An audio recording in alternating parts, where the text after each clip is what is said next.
जिज्ञासु मित्रों, बहुत बहुत अभिनंदन है आपका दिव्य सृजन में। प्रत्येक दिवस की भांति आज भी हम यहाँ पर लाइव चर्चा के इस कार्यक्रम में जुड़ रहे हैं और इस लाइव चर्चा में आध्यात्मिक चर्चा हम सुना करते हैं। तो आज भी एक महत्वपूर्ण आध्यात्मिक विषय पर हम चर्चा करेंगे जिसका शीर्षक है आत्मदृष्टि। आत्मदृष्टि, तुम ही ब्रह्मा तुम ही विष्णु, आप ही ब्रह्मा आप ही विष्णु, कुछ इस तरह की चर्चा भी इसमें मिलेगी। तो विवेक चूड़ामणि पर आधारित ये कार्यक्रम है, तो विवेक चूड़ामणि पर ही आधारित आपका यह व्याख्यान भी होगा। लेकिन थोड़ा-सा हम आत्मदृष्टि किसे कहते हैं यह समझने का प्रयास अगर करते हैं, तो हमें बाकी जो बातें हैं विवेक चूड़ामणि में आत्मदृष्टि के संदर्भ में आदि गुरु शंकराचार्य जो लिखते हैं, वो बातें भी सहजता से समझ में आएँगी। तो आत्मदृष्टि, दृष्टि से तात्पर्य है दर्शन, दृष्टि से तात्पर्य है अनुभूति। तो यहाँ पर आत्म अनुभूति की चर्चा की जा रही है और आत्मदृष्टि की चर्चा की जा रही है। तो आत्मदृष्टि का तात्पर्य यहाँ पर आत्मा से है। आत्मदृष्टि का मतलब यह नहीं है कि आपने कुछ देखा, यहाँ पर सीधा कहा जा रहा है आत्मा को देखना। आत्मदृष्टि का मतलब कि सारी उपाधियों से स्वयं को अलग कर कर तुम आत्मा को देखो। जितनी भी चीजें हैं सब उपाधि हैं। आप मनुष्य हैं, यह भी उपाधि है। आप जीव हैं, यह भी उपाधि है। आप माँ हैं, पिता हैं, भाई हैं, बहन हैं, कुछ भी हैं, आप अनेकों रिश्ते नाते हैं, वह भी एक उपाधि है। आप किसी के पड़ोसी हैं तो वह भी एक उपाधि है। आप किसी के शत्रु हैं तो वह भी एक उपाधि है। आप किसी के मित्र हैं तो वह भी एक उपाधि है। तो ये संपूर्ण संसार एक उपाधि रूप में है और हम भी एक उपाधि को लिए हुए बैठे हुए। हम युवा हैं तो युवा होना भी एक उपाधि, वृद्धावस्था में तो वृद्धावस्था में भी होना एक उपाधि। आत्मा की कोई उपाधि नहीं होती। बाकी शरीर की हर अवस्था और हमारे जीवन की हर रिश्ते नाते या अवस्थाओं की उपाधि होती है। आत्मा की कोई उपाधि नहीं होती है। तो इन सभी उपाधियों से रहित होकर तुम अपनी आत्मा को ही देखो, तुम अपनी आत्मा को ही जानो। इस तरह का उपदेश यहाँ पर आत्मदृष्टि नामक अध्याय में आदि गुरु शंकराचार्य करते हैं। तो आत्मदृष्टि कहने का तात्पर्य यहाँ पर आत्मा को देखने से यहाँ मतलब है। और आत्मा को देखने का भी मतलब नहीं है आंख देखोगे क्या जैसे कि संसार देख रहे हैं वैसे देखेंगे, जी नहीं। आत्म स्थित हो जाओ, आत्म स्थित हो जाओ। इन सभी उपाधियों से परे की जो अवस्था है उसमें जाकर स्थित हो जाओ, तो आप आत्म स्थित हो जाओगे और आप सारी उपाधियों से रहित होकर आत्मानुभूति ही करोगे। आत्मानुभूति ही करोगे। तो तुम शरीर नहीं हो, तुम मन नहीं हो, तुम प्राण नहीं हो, तुम इंद्रियां नहीं हो, तुम चक्षु भी नहीं हो। इन सब से अलग होकर। और कई बार ध्यान योग करने वाले जो साधक हैं, जब वो ध्यान योग करते हैं, तो ऐसे नहीं कि ये सब बातें कोई मान्यता वाली बातें हैं। ये जितनी भी बातें हैं कि उपाधियों से रहित हो जाओ, ये कोई मानने वाली भी बात नहीं है, यह योगी की अनुभूति है। श्री कृष्ण गीता में भी भगवान श्री कृष्ण इस विषय में कहते हैं कि जो अर्जुन से कहते हैं कि निष्काम कर्म योग कर, निष्काम कर्म योग कर।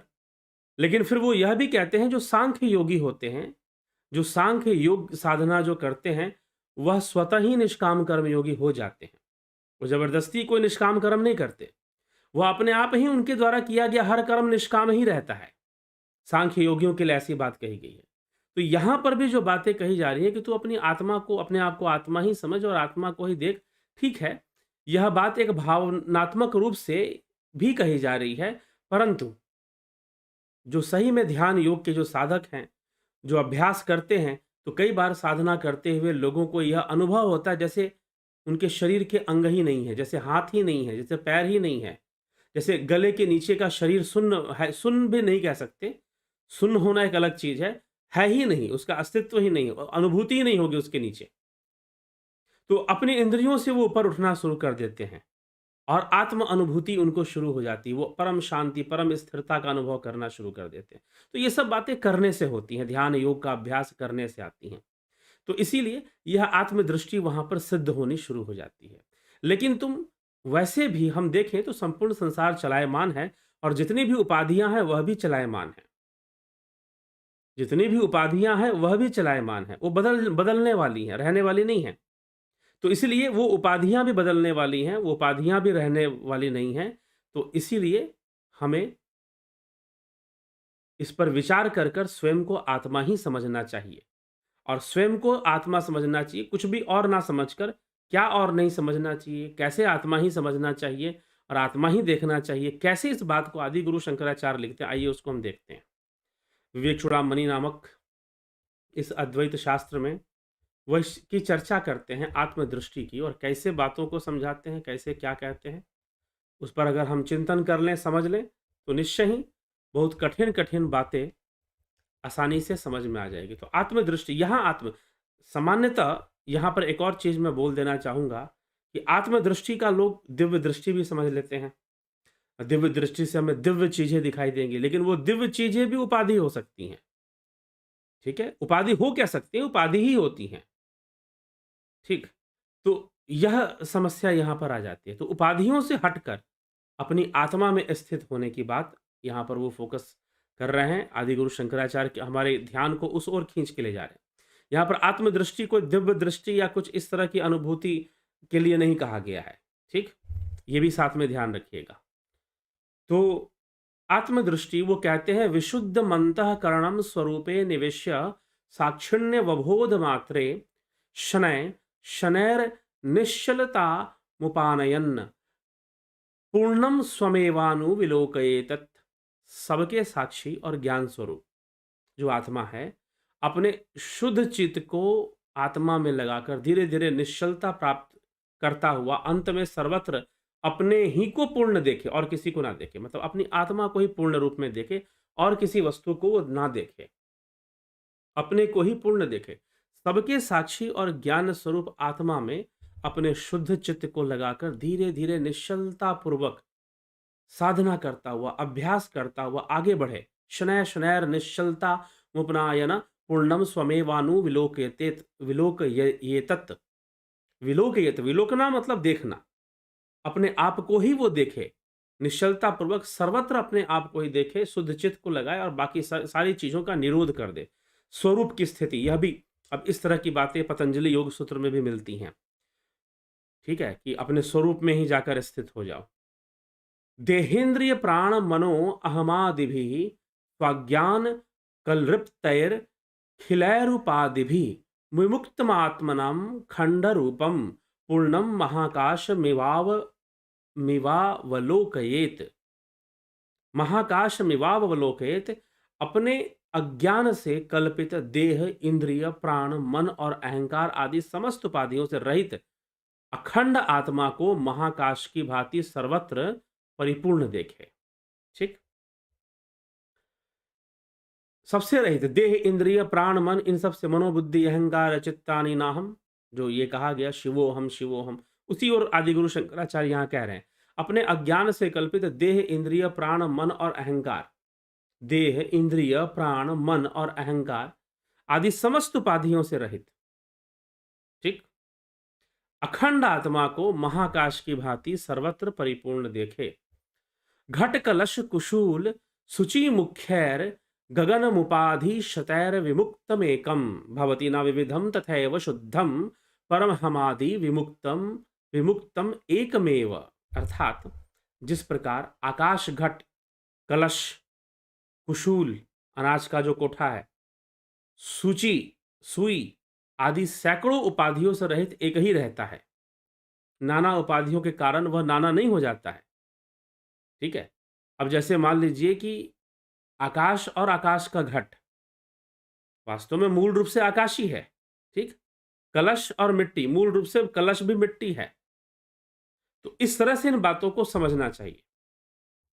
नाना उपाधियों के कारण वह नाना नहीं होता, उसी प्रकार अहंकार आदि उपाधियों से रहित एक ही शुद्ध परमात्मा। अहंकार भी उपाधि है, मन भी उपाधि है, बुद्धि भी उपाधि है, चित्त भी उपाधि है।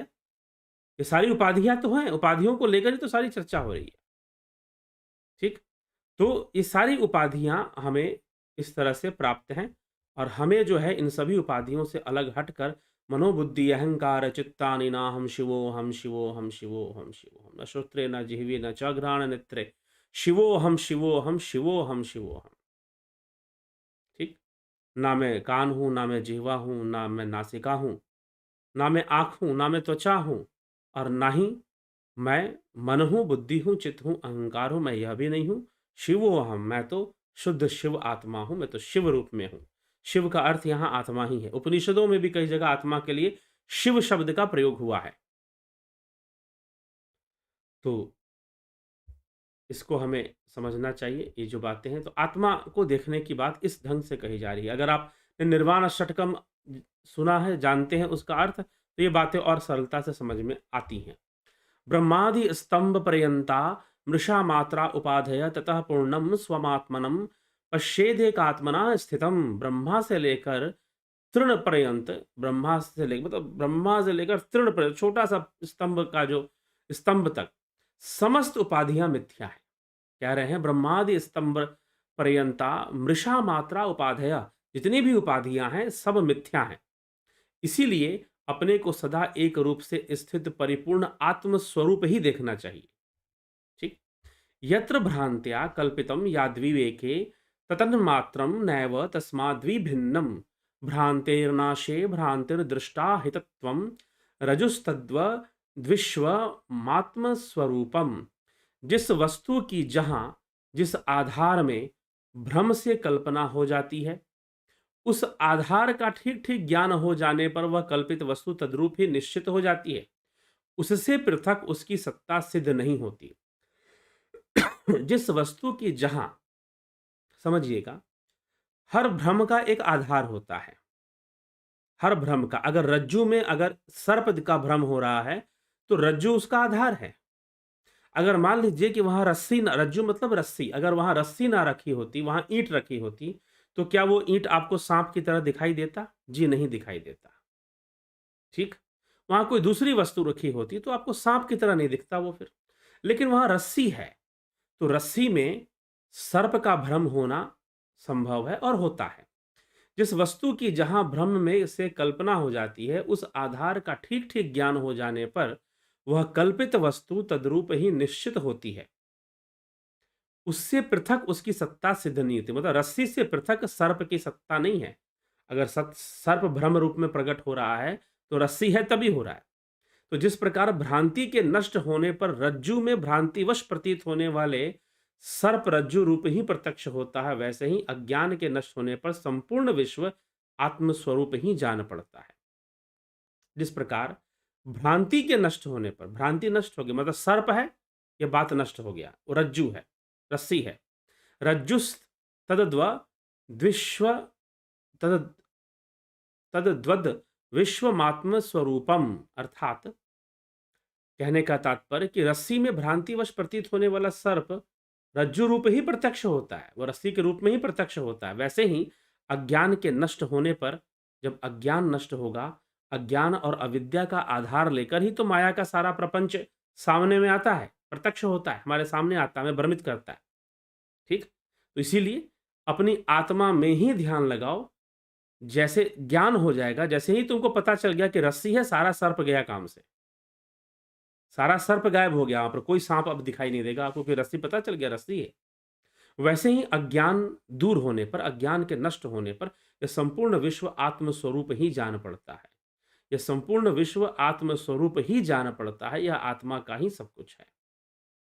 इसीलिए आगे कहते हैं, स्वयं ब्रह्मा स्वयं विष्णु स्वयं इंद्र स्वयं शिव स्वयं विश्वमिदम सर्वम स्वयं आदयन्न किंचन। आप ही ब्रह्मा हैं, आप ही विष्णु हैं, आप ही इंद्र और आप ही शिव हैं। आप ही ब्रह्मा हैं, आप ही विष्णु हैं, आप ही इंद्र हैं और आप ही शिव हैं। और आप ही ये सारा विश्व और आप ही सारा ब्रह्मांड है। अपने से भिन्न और कुछ भी नहीं है। जो कुछ भी है अपने में है और अपने से ही है, मतलब उस आत्मा से ही है। उसको जान लो। उसी से ब्रह्मा, उसी से विष्णु और उसी से इंद्र हैं और उसी से, उस आत्मा से ही शिव है। इसलिए यहां पर लिखा गया, स्वयं ब्रह्मा स्वयं विष्णु स्वयं इंद्रिय स्वयं शिव स्वयं विश्वमिदम सर्वम स्वयस्मादेन्न किंचन। आप ही ब्रह्मा, आप ही विष्णु, आप ही इंद्र, आप ही शिव और आप ही यह सारा विश्व। ठीक है। तो स्वयं ही सब कुछ आप हैं। अंतः स्वयं चापि बहिं स्वयं च स्वयं पुरस्तात स्वमेव पश्चात स्वयं हैवाचयाम स्वम मप्युदिच्याम तथोपरिष्टात् स्वयं स्वयं पेधस्तात स्वयं पदस्तात। अर्थात आप ही भीतर हैं, आप ही बाहर हैं, आप ही आगे हैं, आप ही पीछे हैं, आप ही दाएँ हैं, आप ही बाएँ हैं, आप ही ऊपर हैं और आप ही नीचे हैं। हर जगह आप ही व्याप्त हैं, आत्मा सर्वव्यापी है।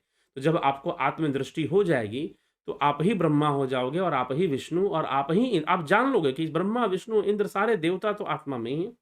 पंच तत्व भी आत्मा से ही हैं और आत्मा में ही है। सारी संपूर्ण विश्व ही इस आत्मा में ही है। ठीक? तो सब कुछ उसी में है। जब अज्ञानता दूर हो जाएगा, तो यह आ जाएगा और आप ही भीतर हैं, आप ही बाहर हैं और आप ही पीछे हैं और आप ही दाएँ और आप ही बाएँ। तो ये सब सारी चीज़ें निधिध्यासन आदि क्रियाओं को कर इसलिए पहले निधिध्यासन के बारे में समझाया गया। कर ध्यान योग के द्वारा ही संभव हो पाती है कि इन सब चीज़ों को समझा जा सके। ठीक?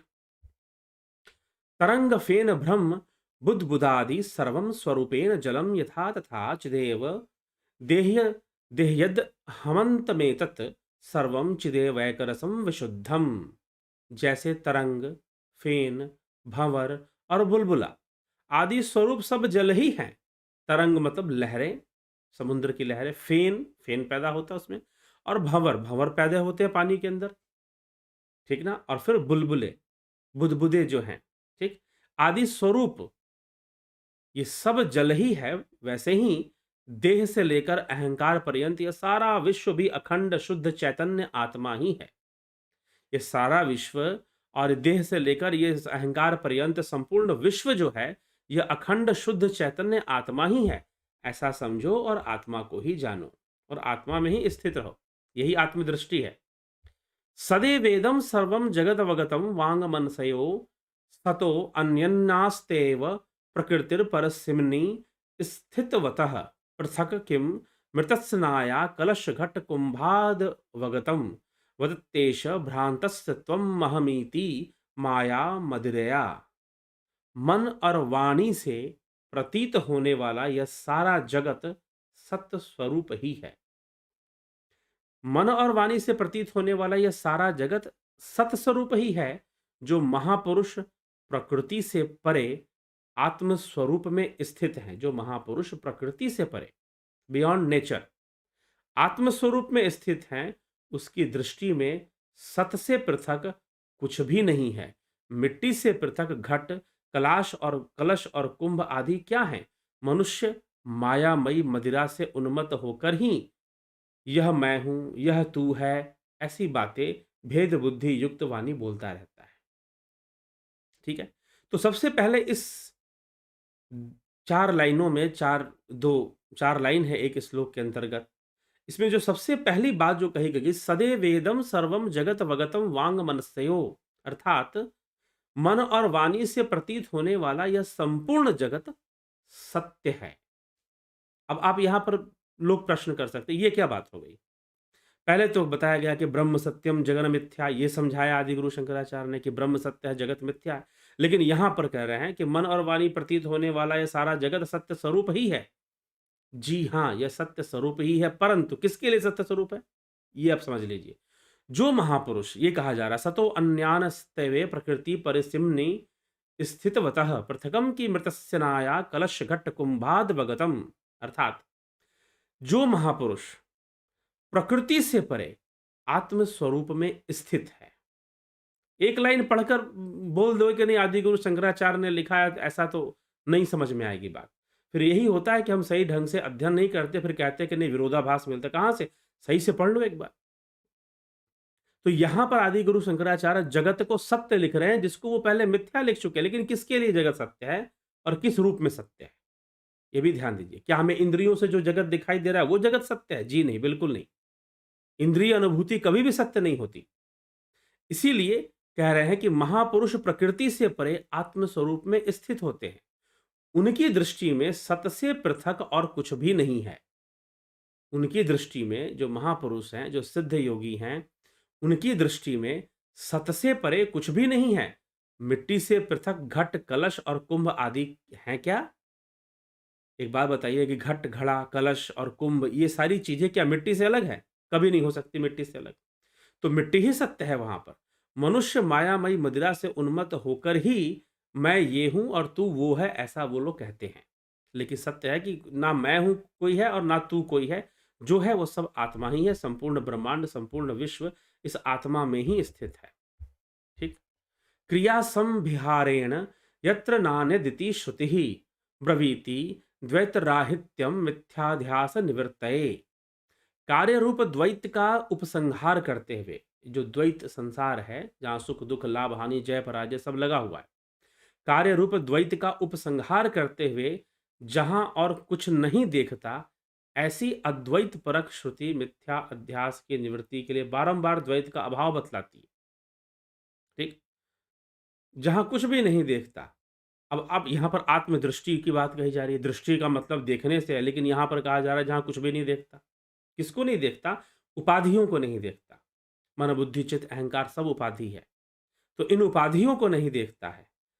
वह अद्वैत परक जो श्रुति है वह मिथ्या अध्यास की निवृत्ति के लिए बारंबार द्वैत का अभाव बतलाती है। ठीक। मिथ्या अध्यास, अध्यास मतलब पोजेशन, मिथ्या अध्यास मतलब मिथ्या का पोजेशन, जो माया है उसका अधिकार हो जाना, उसका पोजेशन हो जाना, ये मिथ्या अध्यास है। ठीक। तो वो सारी चीजें मिथ्या अध्यास का निवृत्ति होनी चाहिए। मिथ्या अध्यास की निवृत्ति के लिए अद्वैत का अभाव बतलाया गया है कि उस क्षमा करें, द्वैत का अभाव बतलाया गया है। मिथ्या अध्यास मतलब माया का जो अध्यास है, जो पोजेशन है, उसकी निवृत्ति के लिए बारंबार द्वैत का अभाव बताया गया कि द्वैत हट जाएगा, द्वैत का ही निवृत्ति होना जरूरी है, तभी जाकर अद्वैत में स्थिति बनेगी। आकाश व निर्मला निर्विकल्प निःसीम निष्पंदन निर्विकारम अंतर्बहि शून्य मनन्यमद्वयम स्वयं परम ब्रह्म किमस्ति बोधयम। ठीक। जो परब्रह्म स्वयं आकाश के समान निर्मल, निर्विकल्प, निःसीम, निश्चल, निर्विकार, बाहर भीतर सब ओर से शून्य है, अनन्य और अद्वितीय है, वह क्या ज्ञान का विषय हो सकता है? अब एक और प्रश्न यहां पर हो जाता है, क्या ब्रह्म ज्ञान का विषय है? जी नहीं, ब्रह्म तो ज्ञान का विषय नहीं। तो फिर कहोगे ब्रह्म ज्ञान लेना है, फिर कहोगे कि आत्मज्ञान लेना है, तो ज्ञान का विषय जब ब्रह्म है नहीं तो फिर कैसे कहा जा रहा है? जो परब्रह्म स्वयं आकाश के समान निर्मल, निर्विकल्प, निःसीम, निश्चल, निर्विकार, बाहर भीतर सब ओर से शून्य, अनन्य और अद्वितीय है, वह क्या ज्ञान का विषय हो सकता है? तो इसके आगे वो कहते हैं, वक्तव्यम किमु विधत्ते अत्र बहुधा ब्रह्मैव जीव स्वयं ब्रह्मैत जगताततम नु सकलम ब्रह्माद्वितीयम श्रुतेः ब्रह्मैवाहमेति प्रबुद्धमतयः संत्यक्त बाह्या स्फुटम ब्रह्मी भूय वसंती संतत चिदानंदात्मनैव ध्रुवम। इस विषय में और अधिक क्या कहना? जीव तो स्वयं ब्रह्म ही है और ब्रह्म ही यह संपूर्ण जीव स्वयं। वक्तव्यम किमु विदते अत्र बहुधा ब्रह्मैव जीव स्वयं, पहली लाइन में ही लिखा गया जीव स्वयं। इस विषय में क्या अधिक कहना? जीव तो स्वयं ब्रह्म है और ब्रह्म ही यह संपूर्ण जगत रूप से फैला हुआ है, क्योंकि श्रुति भी कहती है कि ब्रह्म अद्वितीय है। ठीक। और यह निश्चय है, जिनको यह बोध हुआ है कि मैं ब्रह्म हूं, वे बाह्य विषयों को सर्वथा त्याग कर ब्रह्म भाव से सदा सचिदानंद स्वरूप से ही स्थित रहते हैं। ठीक। ऐसे समझना चाहिए। जब जिनको अनुभव हो चुका है कि मैं ब्रह्म हूं, अनुभव की बात कह रहे हैं, जिनको बोध हो चुका है, ब्रह्माहमेति प्रबुद्ध मतयम संत्यक्त बाह्या स्फुटम, जिनको बोध हो चुका है कि जीव ही ब्रह्म है, मैं ही ब्रह्म हूं, वे बाह्य विषयों की सर्वथा निवृत्ति कर लेते हैं, बाह्य विषयों से निवृत्ति कर लेते हैं और ब्रह्म भाव से सदा सचिदानंद रूप से स्थित रहते हैं ब्रह्म भाव में। जही मलमय कोशे अहम धियुक्त स्थापिताशाम प्रस भम निकल्पे लिंग देहे अपि पश्चात निगमगदीद कीर्तिम नित्यमानंद मूर्तिम स्वयमेति परिचीय ब्रह्म रूपेण तिष्ठ। इस मलमय कोश में अहम बुद्धि से हुई आसक्ति को छोड़ो और इसके पश्चात वायु रूप लिंग देह में भी उसका दृढ़ता पूर्वक त्याग करो। ठीक। मलमय कोश, यह जो अन्नमय कोश है यही मलमय कोश है। अहम बुद्धि से हुई आसक्ति को छोड़ो, अहंकार के कारण जो शरीर में आसक्ति हो गई है, देह में जो आसक्ति हो गई, उसको त्याग करो और इसके पश्चात वायु रूप लिंग देह में भी उसका दृढ़तापूर्वक, अब लिंग शरीर जो सूक्ष्म शरीर है उसमें भी आ सकती है, क्योंकि सूक्ष्म शरीर में ज़्यादा आसक्ति हो जाती है, क्योंकि शक्तियाँ उसी में हैं, सारी अनुभूतियाँ उसी में हैं, सारे संस्कार उसी में हैं, सारी वृत्तियाँ तो सूक्ष्म शरीर में हैं, लिंग देह में है। तो लिंग देह में जो है उसका दृढ़तापूर्वक लिंग देह में भी त्याग करो अहम भाव का, तथा जिसकी कीर्ति का वेद बखान करते हैं उस आनंद स्वरूप ब्रह्म को ही अपना स्वरूप जानकर सदा ब्रह्म रूप में ही स्थित रहो। ठीक, इस प्रकार से आदिगुरु शंकराचार्य यहां समझाते हैं। शवाकारम यावद भजति मनुजस्तावदशुचिः परेभ्य स्यात् क्लेशो जनन मरण व्याधि नीलयः यदात्मानं शुद्धम कलयति शिवाकारमचलम तदा तेभ्यो मुक्तो भवति ही तदाह श्रुतिरपि। श्रुति भी यही कहती है कि मनुष्य जब तक इस मृतक तुल्य देह में आसक्त रहता है, इस मृतक तुल्य देह में मनुष्य जब तक आसक्त रहता है तब तक वह अत्यंत अपवित्र रहता है और जन्म मरण तथा व्याधियों का आश्रय बना रहकर उसको दूसरों से अत्यंत क्लेश भोगना पड़ता है। बार बार जन्म लेना, बार बार मरना, जठराग्नि में पड़ना, गर्भाशय में रहना और दुख सहना, फिर इसके अलावा अनेकों दुख, अनेकों क्लेश। तो यही बात यहाँ इस श्लोक में समझाई जा रही है कि श्रुति भी यही कहती है कि मनुष्य जब तक इस मृतक तुल्य देह में आसक्त रहता है तब तक वह अत्यंत अपवित्र रहता है और जन्म मरण तथा व्याधियों का आश्रय बनकर रहता है, दूसरों से अत्यंत क्लेश भोगना पड़ता है। किंतु जब वह अपने कल्याण स्वरूप अचल और शुद्ध आत्मा का साक्षात्कार कर लेता है तो उन समस्त क्लेशों से मुक्त हो जाता है। ठीक, तो यह विशेष बात यहाँ पर आत्मदृष्टि के बारे में कि आत्म स्थित रहो, ब्रह्म स्वरूप में स्थित रहो, अपने आप को उपाधियों के रूप में मत देखो, अपने आप को जगत के रूप में भी मत देखो। जगत सत्य है, उनके लिए सत्य है जिन्होंने ब्रह्म का साक्षात्कार कर लिया है, जिन्होंने सब संपूर्ण उपाधियों से निवृत्ति प्राप्त कर ली है, उनके लिए ब्रह्म जगत सत्य है। वो ब्रह्म का अनुभव करने वाले, ब्रह्म का बोध करने वाले महान योगी, दृष्टा, वही लोग यह बात कहते हैं कि जगत सत्य है, ब्रह्म रूप में सत्य है, ना कि इस इंद्रिय रूप में सत्य। इंद्रियों से जैसा दिखाई दे रहा है वो सत्य नहीं है। इस संदर्भ में जगत को सत्य भी यहां पर कहा गया। स्वयं ही तुम ब्रह्मा हो, स्वयं ही तुम विष्णु हो, सब तुम्हारी आत्मा में ही है। तुम स्वयं ही ब्रह्मा हो, तुम स्वयं ही विष्णु हो, तुम ही इंद्र और तुम ही शिव हो। यह भी आदिगुरु शंकराचार्य ने कह दिया। तो ये हमें देखना है, इस बात को समझने का प्रयास करना है। आत्मदृष्टि, इस प्रकार से हमें आत्मदृष्टि रखनी चाहिए, अपने आत्मा में ही स्थिति रखनी चाहिए। आत्मदृष्टि रखने का मतलब आत्मा में ही स्थित रहो। योग करते हुए, साधना करते हुए, ध्यान योग करते हुए, निधिध्यासन करते हुए तुम निरंतर अपनी आत्मा में ही स्थित रहो। ऐसा ही विचार करके चलना चाहिए, तभी आत्मदृष्टि सिद्ध होती है। आत्मदृष्टि समाधि, निर्विकल्प समाधि की अवस्था में ही सिद्ध होती है, क्योंकि निर्विकल्प समाधि की अवस्था में ही ऐसी स्थिति बनना संभव है जहां आप हमेशा आत्मा में स्थित रहें। इसलिए आत्मदृष्टि भी तभी प्राप्त होती है। तो ऐसा विचार हमें करना चाहिए और कर कर आगे बढ़ना चाहिए। ठीक है, तो जिज्ञासु इसी के साथ विचारों को विराम देंगे। यदि आप ध्यान योग का ऑनलाइन कोर्स करना चाहते हैं तो उसके लिए आप ज्वाइन कर लें, और प्राकृतिक चिकित्सा नेचुरोपैथी का भी कोर्स करना चाहते हैं उसके लिए भी आप ज्वाइन कर सकते हैं, तो जरूर करिए। इसी के साथ चलिए विराम देते हैं विचारों को। बहुत बहुत आभार आप सभी का।